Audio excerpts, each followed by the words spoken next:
Okay? Algebra. We're going to get into the world of algebra and to deal with algebra, and really for all of your math classes going forward, right, is we're going to start developing ways to help model sort of real-world situations. Now, can you get through the rest of your life without using any algebra? Yes. You know, a lot of this stuff you may never think about or see again. That's okay. But it would make your life a whole lot easier. There's going to be a couple of instances that I can show you that as we go through this stuff today. Okay? So that's the idea. We're going to try to find some way to use an equation to model something that we've got going on in our everyday life, and just to make it, just so that we can make it a little bit easier to figure out a value that we don't know just yet. Okay?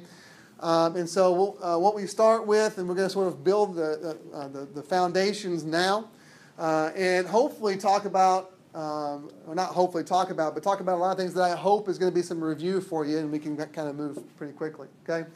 Well, we're going to get into variables and expressions. What's a variable? What's an expression? A lot of vocabulary terms today that you're going to want to hold on to. And we're going to keep using them. I'm going to keep making you use, right? If you say that thing, I'm going to make you find the word for that thing, because it's really important that you remember and use the vocabulary so that when your Algebra 2 teacher says, we want to factor the expression on the right-hand side, you know what the heck he or she is talking about. So get used to using the proper terminology. Okay?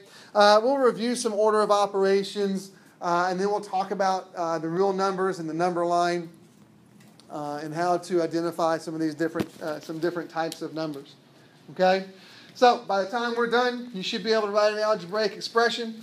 You should be able to simplify expressions involving exponents.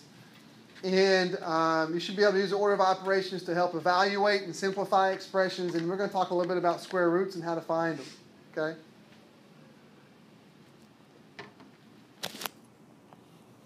That's our goal for today. All right? So, some vocabulary for you. Variable. What in the world is a variable? It's called a variable because it can vary. Right? It's a symbol, usually a letter, that represents the values of a variable quantity. Right? A symbol, usually a letter. What's our favorite letter to use? Right? Okay?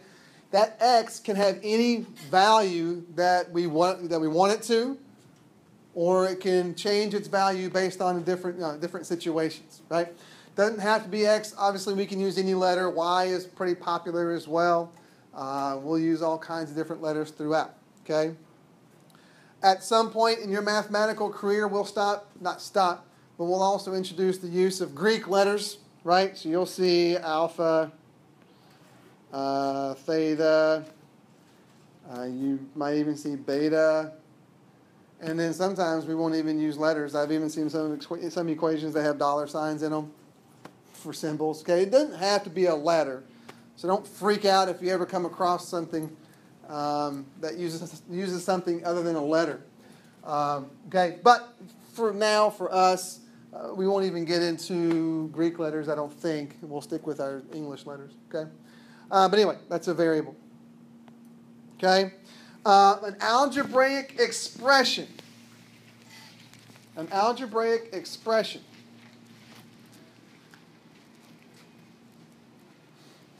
It is the representation of an English phrase. We're going to take some English verbiage and translate that into math. Okay? Into math words. And an algebraic expression is the mathematical equivalent to an English phrase, right? An English phrase only uses a small amount of words, not a complete sentence. An algebraic expression is not a complete sentence either in terms of it not being a complete equation, right? It's just a collection of numbers and variables. And these involve one or more variables, okay? But it's just a mathematical phrase, something like x plus 2 would be an expression. Okay, that's what we mean by an expression. Okay? Right, a couple more. An exponent.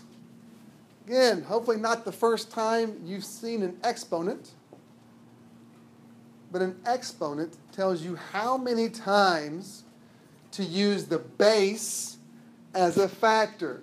And embedded in that definition are a couple of words you're going to want to make sure you hang on to as well. And that's base and factor.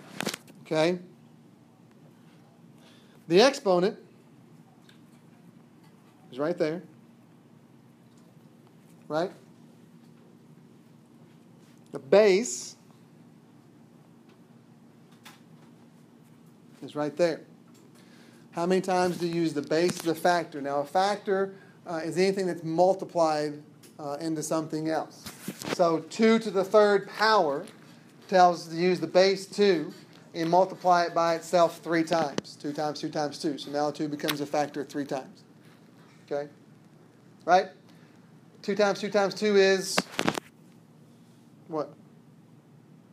2 times 2 times 2 is 8. Yeah, good. Not 6. Careful there. But it's 8. Good. 2 to the third power, also called 2.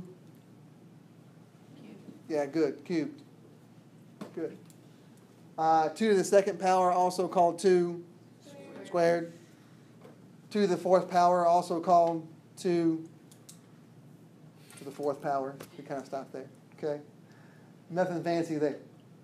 Just in case you hear the words, obviously squared, you've heard a bunch, but sometimes cubed doesn't get used a lot. Okay? All right, so an exponent. Square root. Anything in mathematics has an inverse. I should say almost anything in mathematics has an inverse operation, right? The inverse of addition is what? Subtraction. The inverse of multiplication is division. The inverse of an exponent is a root. Okay? And what we'll limit ourselves to, especially or particularly right now, maybe we'll get into some more complicated roots later, but it's the square root. Okay? The square root of a number is a value that when multiplied by itself gives the number. Right? So in other words, what's 2 squared? 4. Right? 2 times 2 is 4. Okay? If I wanted to invert that, or if I want to do the inverse of that, I want to work backwards, right? Then I'd take the square root of 4, right? And this is your square root symbol.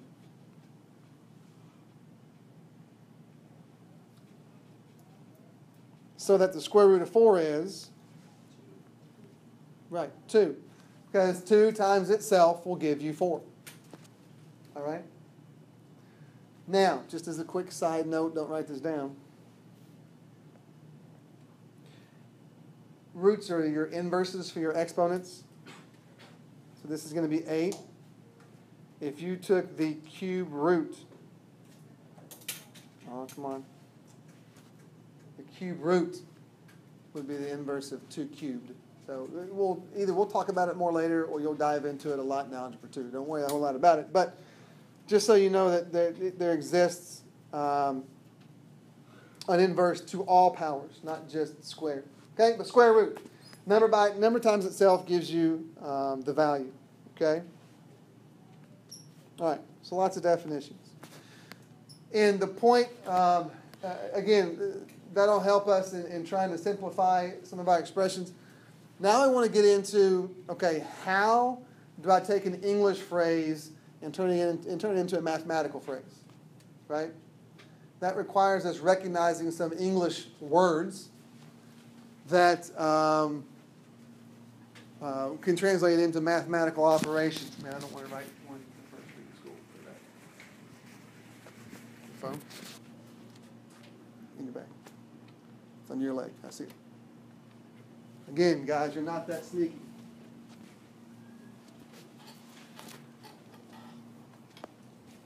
Okay? English words that we want to translate into mathematical symbols.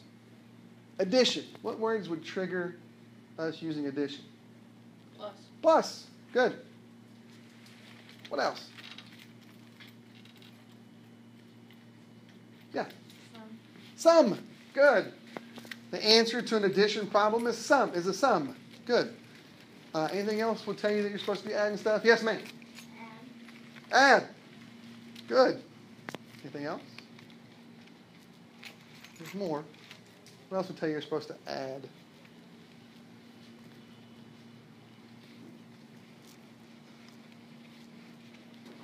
Come on, guys. We're not quite done yet. Day's almost over. Ezra, what else means addition? If I had 2 more pencils than you. Okay, close. We said that one already, right? More than, right? If I've got more than, then I'm going to have to add to find out how much I got, right? It's pretty good. Increased. Okay? If we're going to increase something,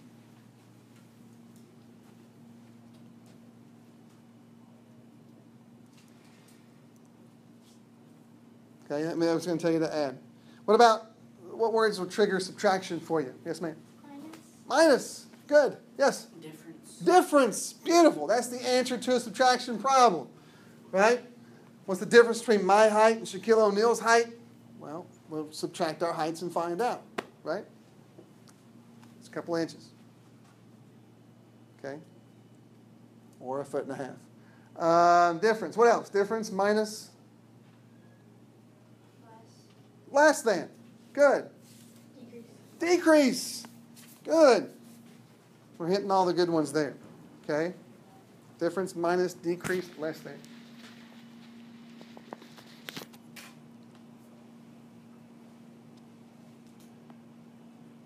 What will trigger multiplication to you? Product. Good. Multiply. Yes. Tell me your name again. Multiply. I'll get product. Multiply. What else? Think of anything else? Times. Yeah. Times. Times works. Okay. Product multiplied times. What about division? Yeah, Carter. Quotient. Quotient. Equals means divide. Okay. Now be careful. Quotient does though. What else might trigger to do division? Divided. Okay. Divided. Okay. These are the words that you're going to want to sort of focus on locating. Is in either a complete English sentence that we're going to translate into a mathematical sentence, or even just from an English phrase to a mathematical phrase. These are the words we're going to sort of want to seek out so that we know what we're supposed to be doing. Okay? Good. Oh, there's 2 more. This guy, obviously these 2 symbols, hopefully no problem, right? This first one, less than. Next one then is what? Greater than. Yeah. If you want to add the alligator teeth in, that's fine. Okay? Can't remember when I stopped doing that. It might have been middle school. Okay? Even make the little... Anyway. Okay?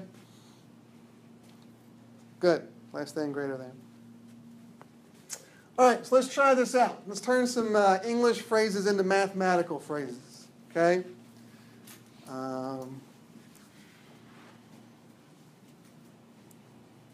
Do a nice little layup first. 4 plus a number x would look like.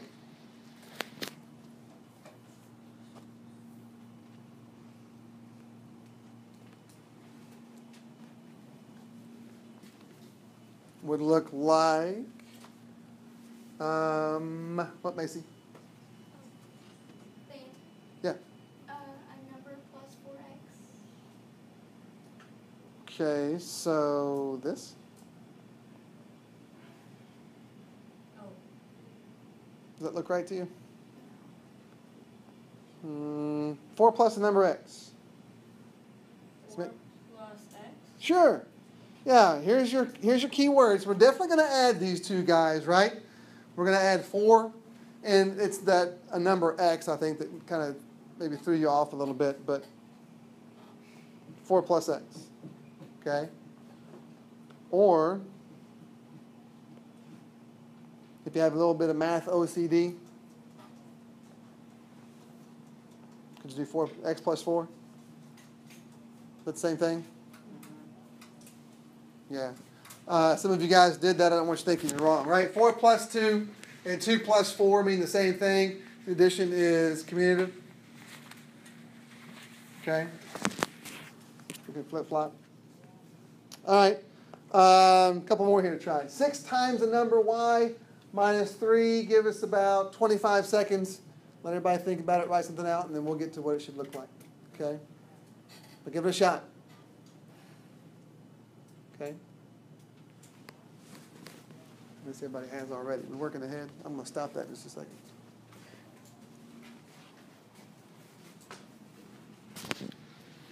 I want you to have a chance to do it first. And if you're wrong, we'll just point and laugh for a couple of seconds. Don't worry about it. Okay? Okay. I think I've heard what you. Tell me your name again. Andrew. Okay. 6 times the number y minus 3, and you said? 6y minus 3. Okay. 6 times the number y. Okay, good.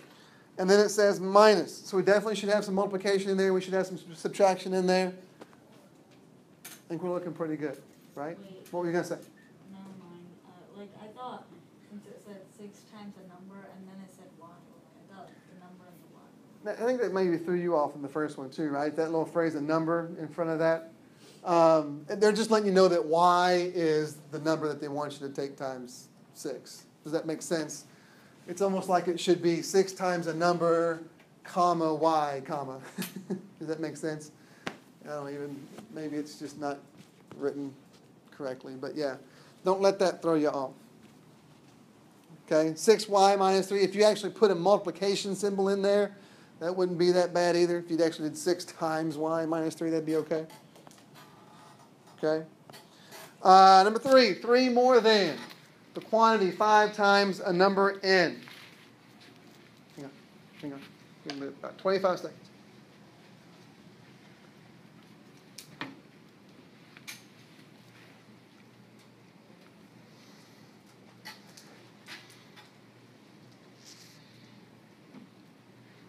Okay.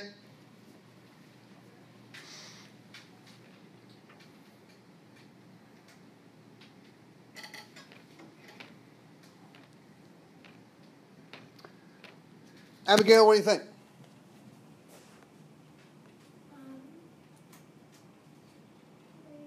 plus 5. And 5 in? Okay.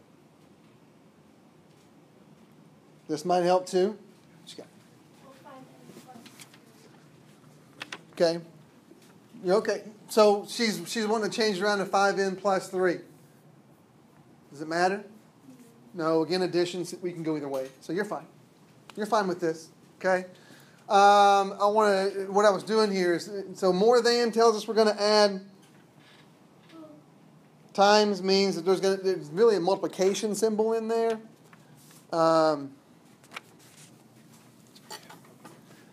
But again, you guys have already picked up that we can just write down 5n. That means multiplying. Okay? Good. Now, I am going to say this about more than, and it's going to be true for less than also. And that is, I think it's into class, right? Can you hang on then? Okay. More than and the phrase less than. If you read this sentence and really think about what it's trying to tell you to do, we want to know what is 3 more than the quantity 5 times the number n. Can you figure out what is 3 more than that quantity before we actually do it?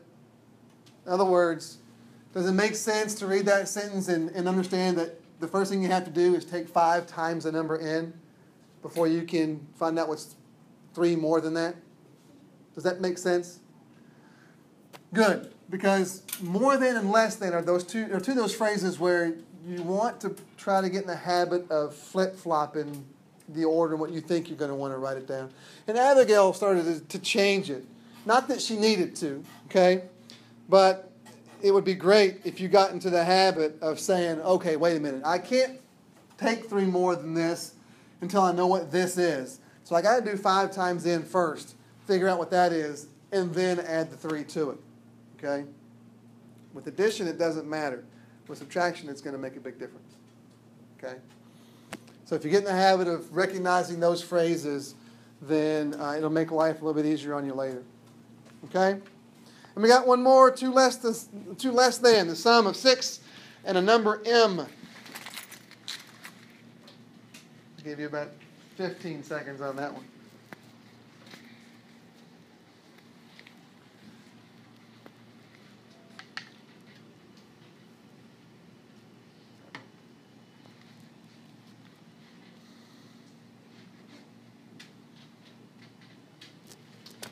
Okay, James, what do you think? 6 plus m minus 2. Okay? What do we got going on? Well, here's less than, so we definitely need some subtraction. Here's sum, so we definitely need some addition. Okay? And I like it. I don't know what to take 2 less than of until I do the sum of 6 and m. Okay? So I think it makes a lot of sense to find that sum first and then subtract the 2 from it. And this is what I'm talking about. This is obviously going to be different. Oops.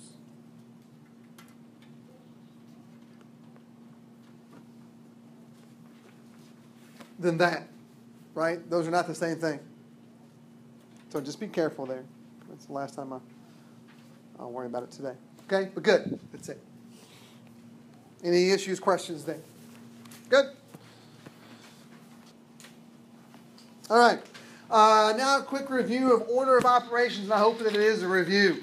Order of operations. We have to remember these, and we have to follow them step by step. Okay? If we don't, we get ourselves into a little bit of trouble, right? For example,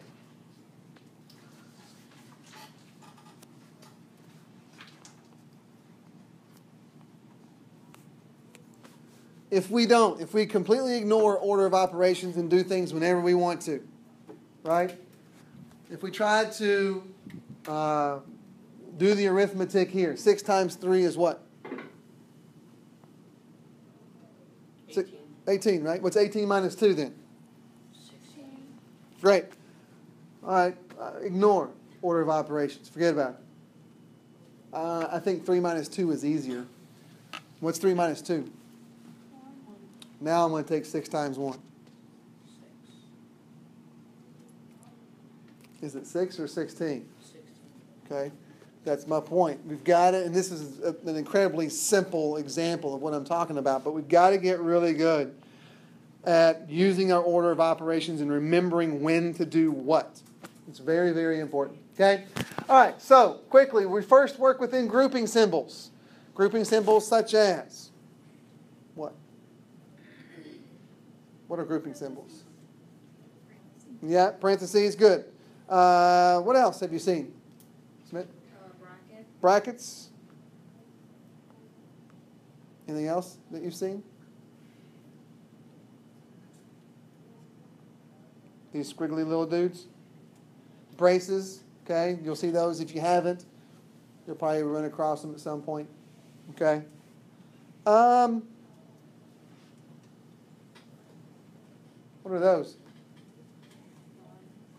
Yeah, but what is that a symbol of? Remember what that function is? Just the 2 lines? Absolute value. Yeah, absolute value. That's sort of a grouping symbol also. It's entirely possible that you have some work to do inside of absolute value bars also before you actually take the absolute value. You may not have gotten there yet in your careers. Okay? By the way, what's absolute value mean? It's like the opposite. Is it the opposite? It's not negative. Not negative, or what were you going to say? It's always, if it's a positive number, the absolute value is just the number. If it's negative, Right. Because it's always positive, right? Why is it always positive?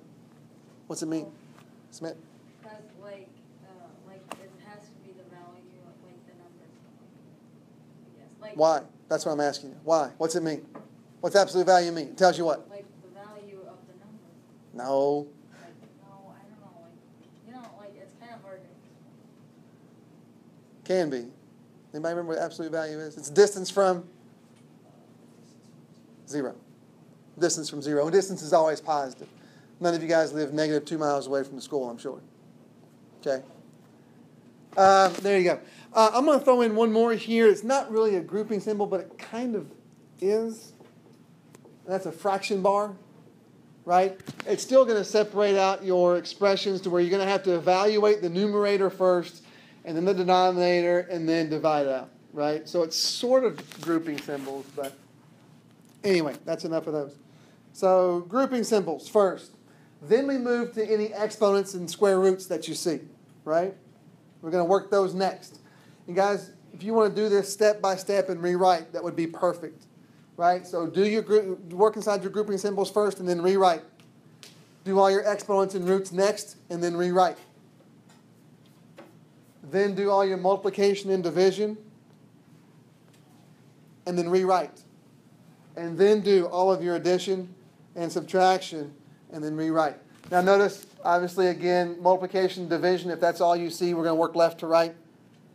Don't pick out which one you think is going to be the easiest to do first. Doesn't always work out to be okay that way. And same thing with addition, subtraction. We're always going to work left to right if that's all we see. Okay? So there you go. Easy way to remember that. What have you heard? Mm-hmm. Okay, PEMDAS. Please excuse my dear Aunt Sally. I've heard that before too. Okay, but PEMDAS really should be GEMDAS, but we've used PEMDAS because parentheses are the most common grouping symbol. Okay, that'll help you. Hopefully that might help you. Parentheses, exponents, roots, multiplication, division, addition, subtraction. Okay. All right. Okay. Let's try it out. Wait, Yes. like ours doesn't say times 3. I know. It says times nothing, right? That's because I don't want you to work ahead. Now you're going to fill it in with 5 times 3. You see what I'm saying? We left numbers out on purpose so that you couldn't work ahead. Now I'm going to show you what those numbers are. Okay? That's what I meant by I'm going to stop letting you work ahead. Okay? So 30 divided by 5 times 3. What do you got to do first? Multiply. Okay. What's 5 times 3? 15. What's 30 divided by 15? 30 divided by 15? 2. You have a problem with that? No. No? You have a problem with that? Yeah. You do? 30 divided by 5. Because you just go from left to right with multiplication and division. It doesn't matter though, right? 30 divided by 5 is? 6 times 3 is? Uh-oh. Left to right. Okay, when everything's on the same level, left to right. Okay?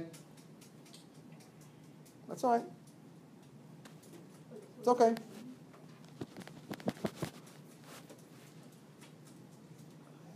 Nothing wrong with getting it wrong. I'd rather get it wrong here than on the test, right? That's why we're doing. That's why we're here. Make a mistake, we'll fix it, move on. Okay?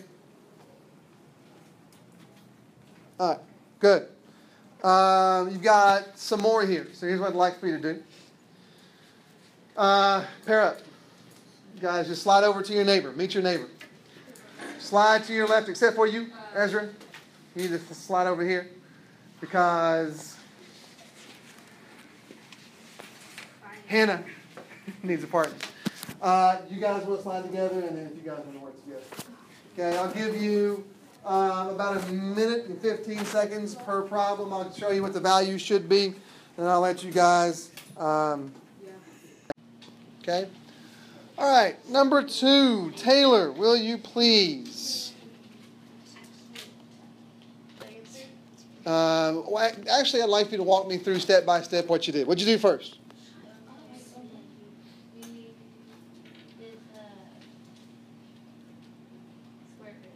Square root of 4, which is? 2. Okay, then what? And then you did what? I'm sorry? 7 times 2. So you did all the numerator first? Okay. Okay, good. Then what? Which is? 49. We did 8 plus 49 minus 1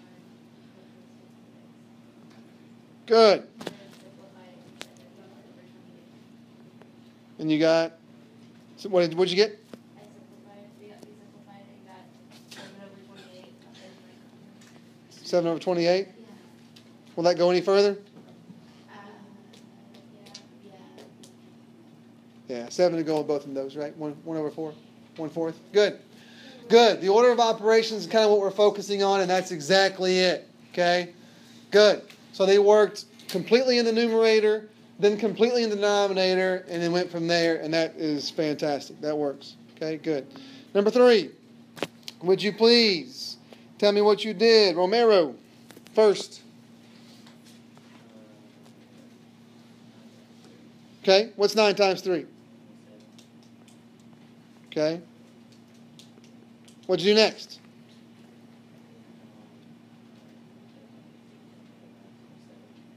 So you took 3 and divided it into 27? Is that what you said? I can't hear you. Okay. Right, which is essentially what you're doing, right? We're multiplying 1/3 times 27.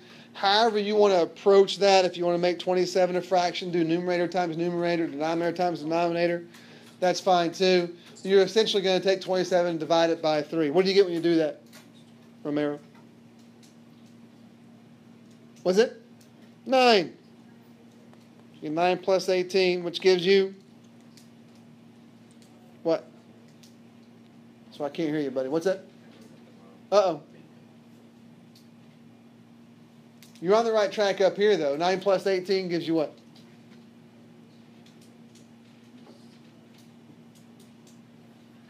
Well, he's figuring it out. Yeah, 27. Good.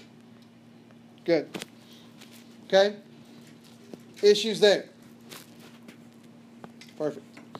Number 4, would you be so kind? Dylan, walk us through what you do. First. I think you're on Dylan, right? Yeah. Yeah. Okay. What are we going to do first?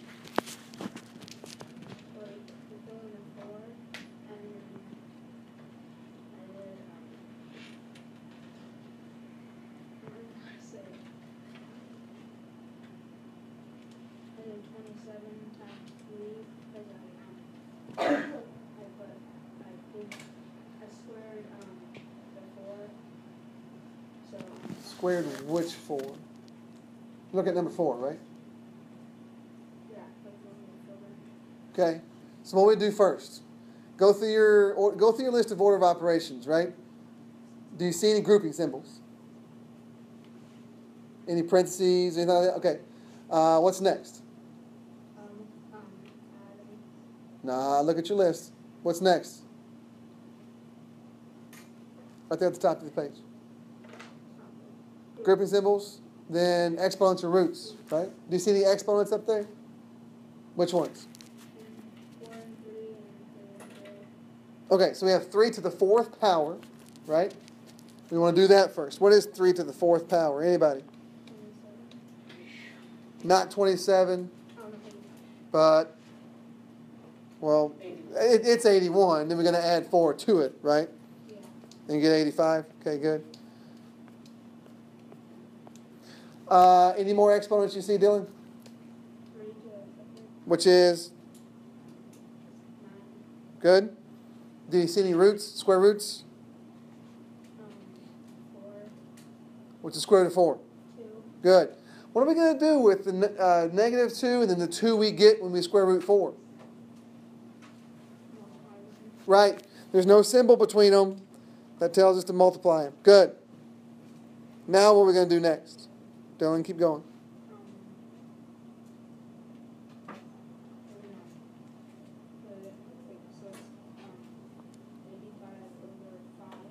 Okay, and you got 5 how? What are we going to do next? 9 minus 2 times 2 means we have to do what first?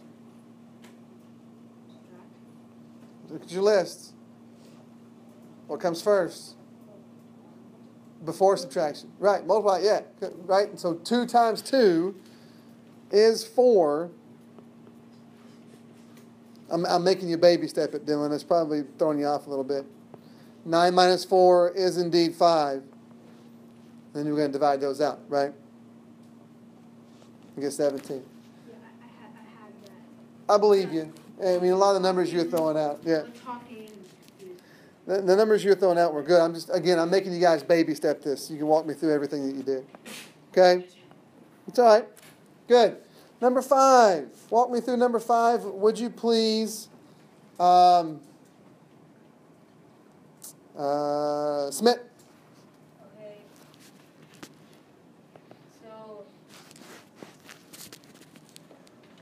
So you do like 4 squares. Yeah. You get 16. Then 3 times 16 is 48 plus 1 is 48. Good. Good. That's it. Okay? That's it. 6. Same deal. We're going to take negative 2 and plug it in for that x. Going to do that first before we even know where we're supposed to go next. Order of operations. I don't see any parentheses. Exponents and roots come next. I do see an exponent. Negative 2 squared is what? Anybody? 4 or negative 4? But your calculator will try to trick you and try and tell you that it's negative 4, right? Remember what the exponent means. The exponent means take the base times itself twice. Negative 2 times negative 2. 2 negatives make a positive. So it's definitely positive 4. Now your calculator will do this exponent to the uber order of operations. In other words, if you don't put parentheses around those the negative 2 to tell the calculator it wants you to square all of that, it will square the 2 first and then multiply by a negative 1. That's why it tells you negative 4. Okay? So you got to be careful. You got to be smarter than your calculator. We know that when you square any number, it becomes positive. Okay? All right. Then next, division comes before subtraction. 32 divided by 4 is 8. 8 minus 1 is 7. Okay? Good? All right. And last but not least, we're going to plug in 16 in number 7. Oops. So we get the square root of 16 minus 4 times 7 squared minus 3. First things first, I'm looking for parentheses, and I see them. They're right here. I got to do inside of there first. So square root of 16, I'm going to write that down. Inside the parentheses, I've got an exponent. So we're going to do the exponent first. 7 squared is 49. So now we got 49 minus 3. Keep working inside those parentheses. 49 minus 3? Yep. Now that that's done, we're looking for exponents and roots. I've got a square root right here. Square root of 16 is 4.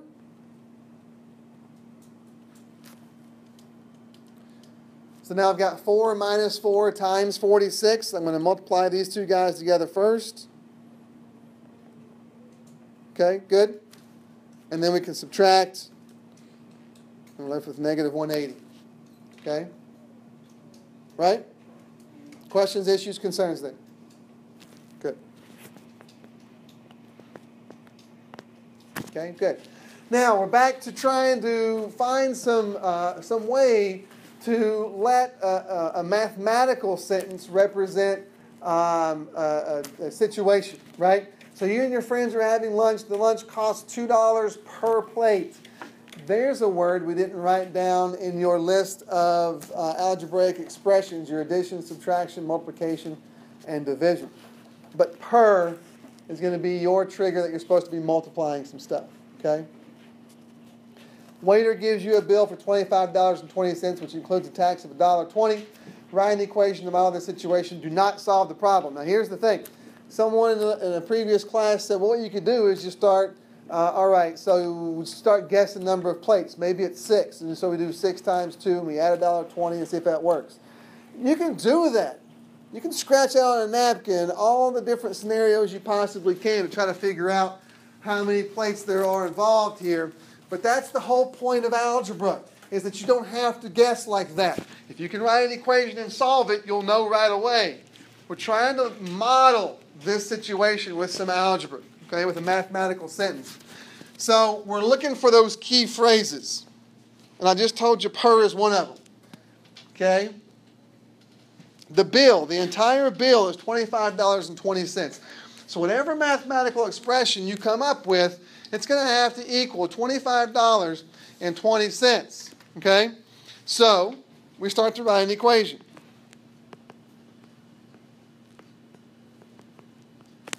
Okay?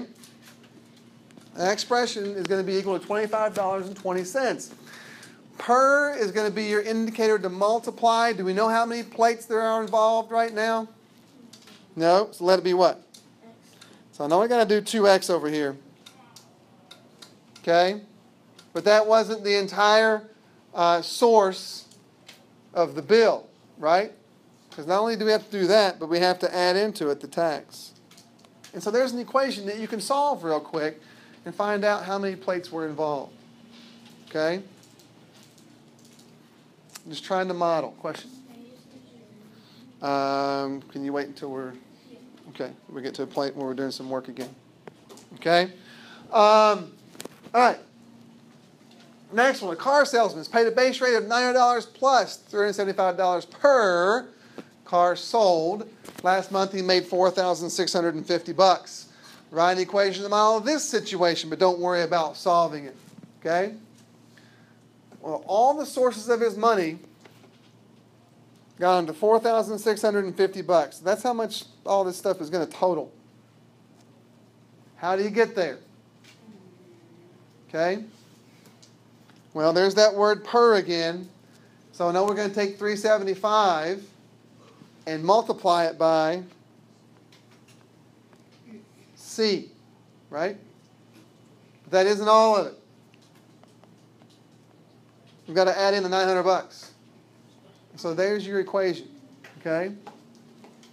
Look for those key words. It's going to tell you what you're supposed to be doing to some of your numbers and values and variables in there, okay? Any major issues there? Okay. Real numbers. Talk about the number line. Real numbers, okay?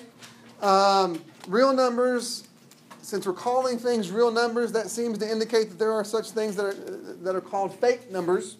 And there are. They're called imaginary. You'll get to those a little bit later in your mathematical career.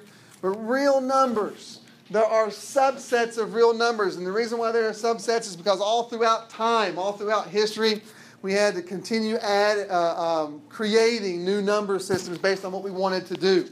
And in the beginning, before we started scratching stuff out on cave walls, all we needed to do was to count to see how much we had of something. And so the very first number system developed were the natural numbers. They happened in nature. There's 1, 2, 3, 4, 5, whatever, flowers on that bush, whatever they wanted to talk about, right? But you don't start with 0, so it's just 1, 2, 3, 4. Those are your natural numbers. And then we started writing, using symbols to represent numbers. And so we needed a way,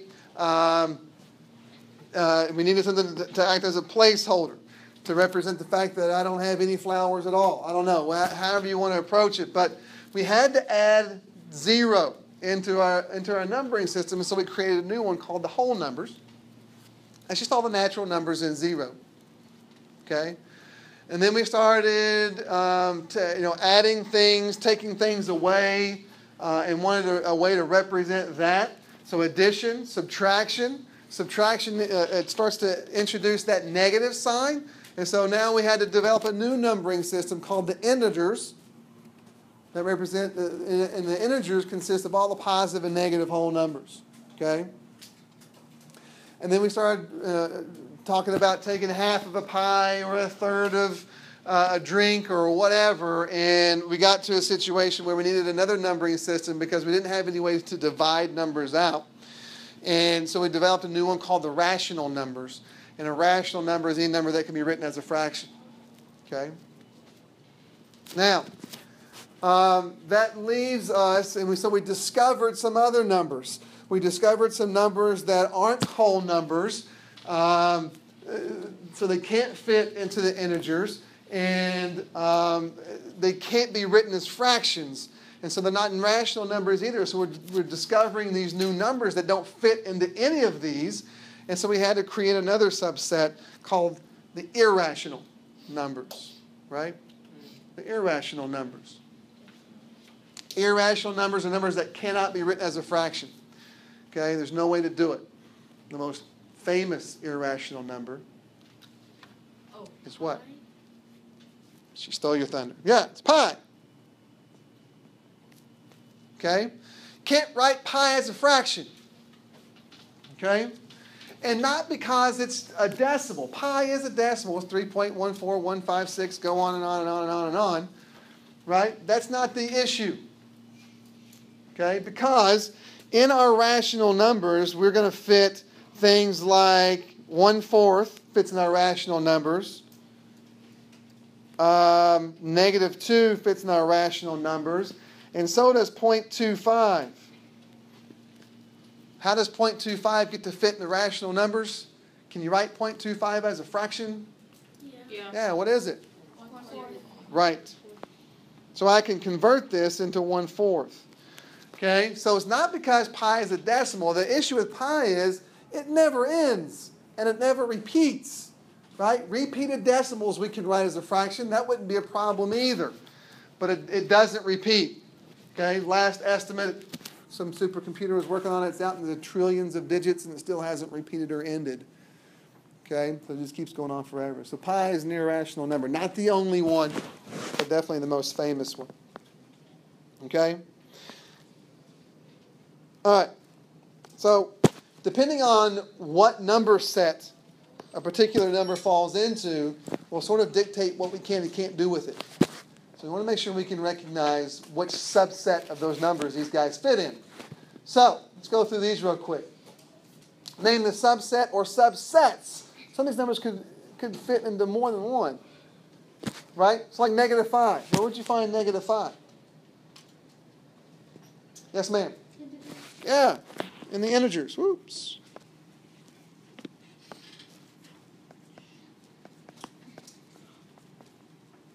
Anywhere else?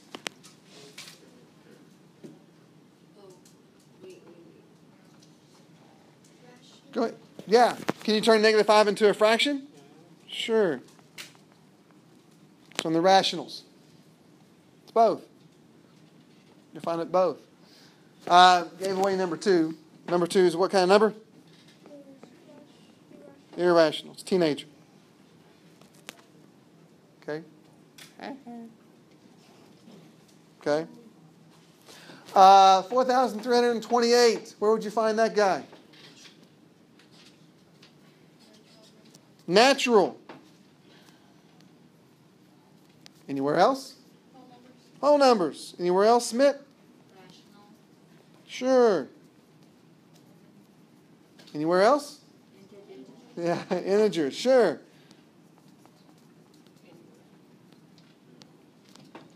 Okay? And if you're following along in your chart, you should start to kind of see a pattern here. Square root of 17, where is it going to exist? Yeah, if you type that into your calculator, the only reason that decimal ends is because your calculator is just not big enough. Okay? That's an irrational. The decimal doesn't repeat and it doesn't end. Okay, what about 3/5?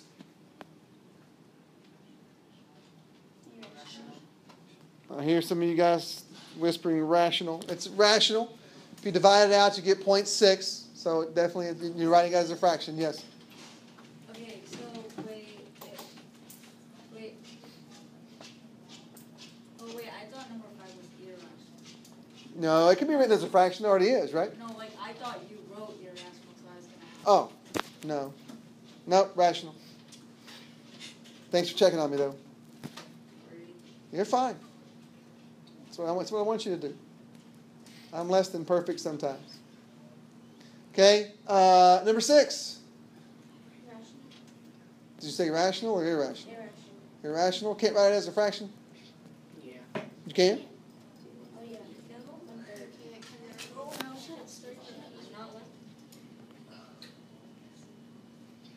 If you divide 1/3 out, you'll get 0.33333333333333.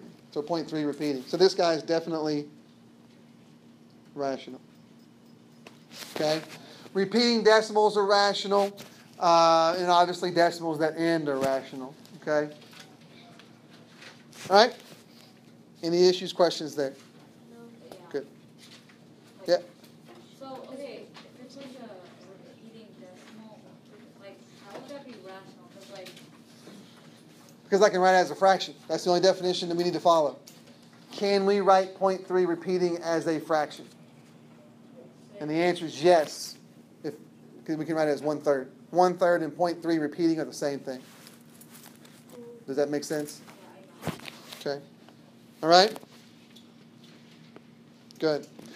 Now, back to simplifying, right? Back to working with some ideas that will help us simplify. So we're going to write our mathematical expressions, our algebraic expressions, and then there may be some times where we want to simplify that. So this big, long, jumbled mess, we can rewrite into something a lot easier to deal with. Okay? And to get into that, we need to talk a little bit more about some vocabulary. Okay? And so the first thing we want to talk about is called the distributive property. Okay? The distributive property. When you distribute, what are you doing? Multiplying. Okay? Again, hopefully this is a little bit of review. I'm not sure if you've seen distributive property or not. But yeah, you're multiplying. So if we've got a grouping symbol here that we can't do anything else inside of, and then we've got a value sitting outside of the parentheses, then we can distribute that into all the values inside. In other words, multiply. Right? So we have A sitting outside of there. Then we can distribute and get A times B plus or minus A times C. And what the second part says is that it doesn't matter if the value is in front of the parentheses or behind it. You can always distribute backwards if you want to think about it that way. That's fine. Okay? So we have the distributive property that will help us simplify some expressions. Term. What do we mean by a term? Okay? The definition of a term is a number, a variable, or the product of a number and one or more variables. A very non-technical way of looking at a term is that it's anything in between plus and minus signs. Okay? That's going to be a term. That's a number, a variable, or the product of a number and one or more variables. And you see what we're talking about there. It is entirely possible that a term could have 4, 5, 6 variables. Okay? I've seen it before. We might not see it so much, but they do exist. Okay? A constant. A constant is different than a variable. Again, we call a variable because the value of that letter could vary depending on what situation we're talking about. A constant is a term that has no variable. It's just a number all by itself. And we call it a constant because it will constantly be that value. 4 will always be 4. Okay? It can't be anything else. All right? And then we've got coefficients. And these are all words that I want us to get in the habit of using. So make sure that you learn these. Coefficient is a numerical factor of a term. In other words, it's the number in front of a variable. But the idea of it being a numerical factor of a term is going to help. Okay? Again, the word factor indicates that you're multiplying things together. Right? So when you see something like 72b, That really means 72 times b, and I think you guys get that. 72 is going to be your coefficient. Okay? And then last vocabulary term for you is like terms. What do we mean by like terms? And we want to understand like terms because when we're simplifying, we can only combine like terms. And so like terms are terms that have the same variable factors, the same letters. Okay? They could be anything. You see there 3a and 8a are like terms because they both have a in them. 4xy and 9xy are both like terms because they both have xy in them. It's, oh, by the way, 4xy and 9yx are also like terms. Okay? Multiplication is like addition. The order doesn't matter so much. Just so you come across this, you don't think they're not like terms. Okay? They are too. Okay? And it's in our simplifying that we want to identify like terms so that we can combine them. Okay? And we combine our like terms by adding together the coefficients. Okay? So, some examples here for you. And we'll try to zip through these. Okay? So 5, parentheses x plus 7. Okay? Simplify. If we're going to simplify this, then we got to go through our order of operations. Anything we can do inside these grouping symbols? No. Nope. So move on. Any exponents or roots? No. Nope. So move on. Is there anything in here that tells you should be multiplying or dividing? Yeah. There's a number outside of here, right? We're going to distribute that. So this guy goes here. Oops. So this guy goes here and here. Okay? So 5 times x is? 5 times 7? Okay? Can you combine 5x and 35? Are they like terms? No. They don't have the same variable, right? Good.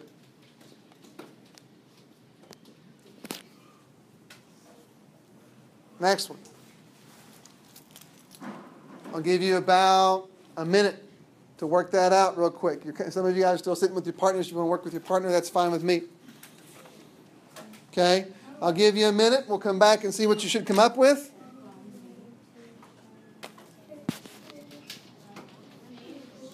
Okay, go ahead. Yeah. Okay, let's go. Let's go, let's go, let's go. We're not done. Work through these. Let's go. Find them out.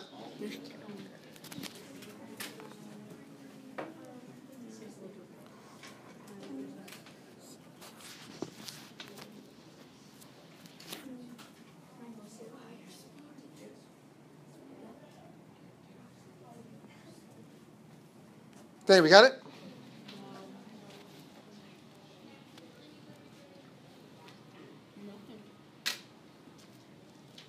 Okay. All right. What are we going to do?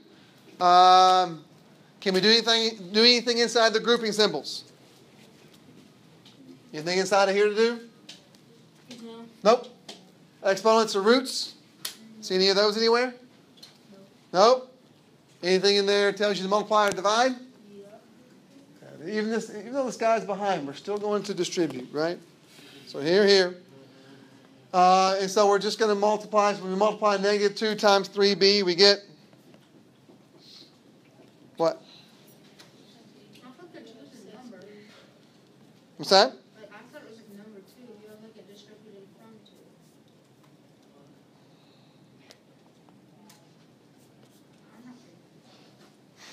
Is that better? Yeah. Okay. Negative 2 times 3b is negative 6b. Right? Negative 2 times, and hopefully you guys understand this, but take your plus and minus signs with your numbers or your terms as signs, right? But negative 2 times negative 7 is positive 14, right? So positive and plus mean the same thing. Can you combine those two? No. Nope. Done. Next one.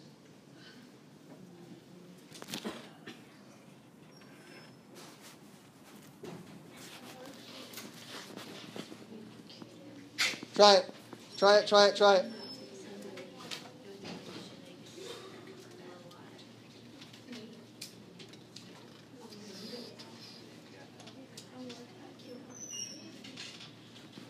Get it?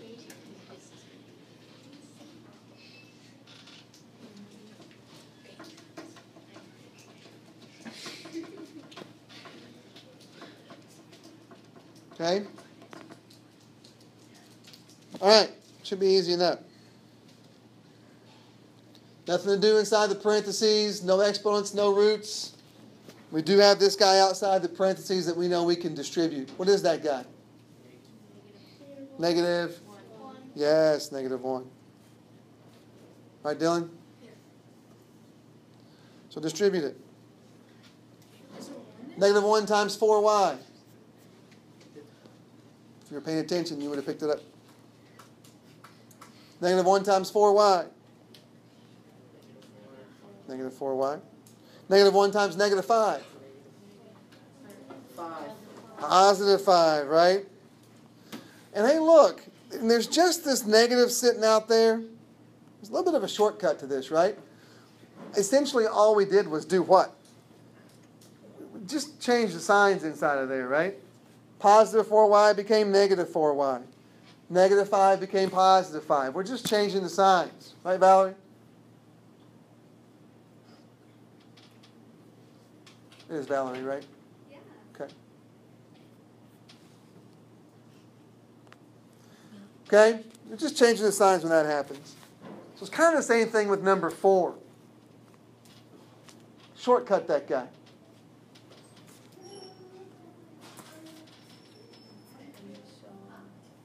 Shortcut that guy. You got a negative sitting outside the parentheses, so what's going to happen inside? Yeah, -21 becomes? -5m becomes? Because I know we're nearing the end of the day, but hang in there. You're going to have homework due on Monday. Hang in there so you know how to do it. Okay? Good. Next one. 5. Go through your order of operations. Any grouping symbols you need to work inside of? No? Any exponents or roots? No. Nope. No. Any multiplication? No. Nope. Well, 3 and x and 5 and x do mean multiply, but there's not much you can do with it, right? Wait, you can do the light add. Right. We do have some like terms. Good. We do have some like terms. This guy and this guy. This guy and this guy. So when we combine like terms, we're just adding the coefficients.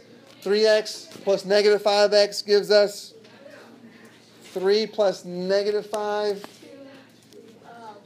-2x. 3 plus -5 gives us -2. Keep the sign the biggest, right? 8 plus 6 14. is 14. Okay? Good. Next guy, number 6. We could go through the gamut, but basically we've just got some like terms. Which ones are your like terms? 16x squared and? Can we call it -x squared? Is that okay? Can we take the minus sign in as the sign on it? Is that okay? -x squared. What else are your like terms? 8x and -4x, and then also,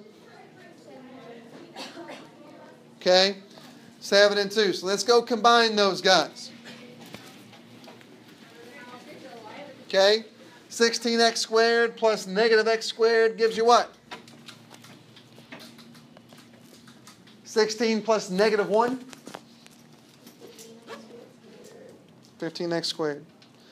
8x plus -4x? 4x. 7 plus 2? You see any like terms now? No, it means we're done, right? Yeah. How'd you get 15x?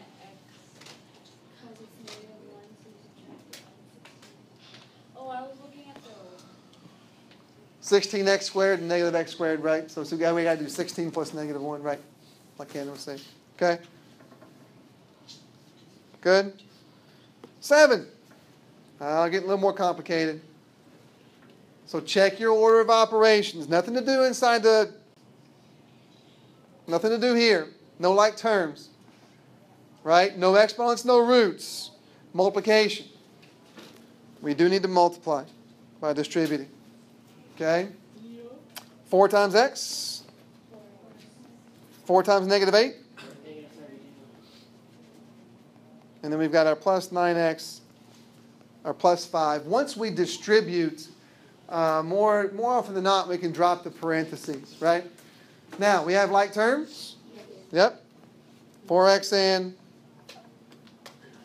9x. Negative 32 and 5. Negative 32. Okay, so 4x plus 9x. Negative 32 plus 5. Negative 27, right? Make sure you keep the sign there. Negative 27. Okay? Last but not least, okay?